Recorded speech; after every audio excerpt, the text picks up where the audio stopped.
As a little girl, it was terrifying.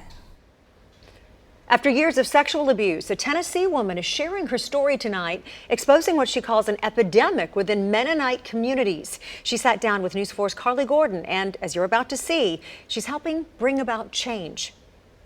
On the farm, out in the barn, out in the fields. Joanna Yoder grew up as a Mennonite in Giles County, where she says she was sexually abused by 5 different men, leaders in the community, from the time she was a toddler until she was 21. I just remember thinking, I can't scream because if I do, I grew up believing that this was my fault. Here I am, 5 years old, and this is happening, and I had to hold everything in. It took Yoder years of therapy before she could talk about the abuse. She recently mustered up the courage to return to Giles County, where she spoke with deputies.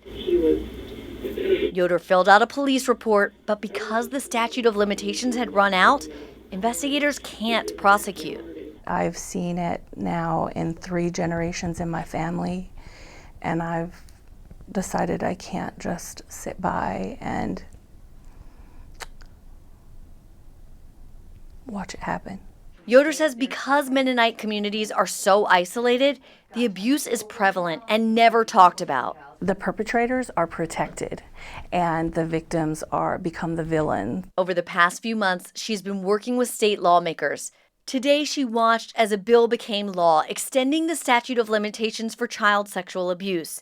And for Yoder, it's a huge victory. It feels empowering, very empowering, coming from a culture where I had no power and no voice, to be in a place where, you know, my voice made a difference for others. Carly Gordon, News 4.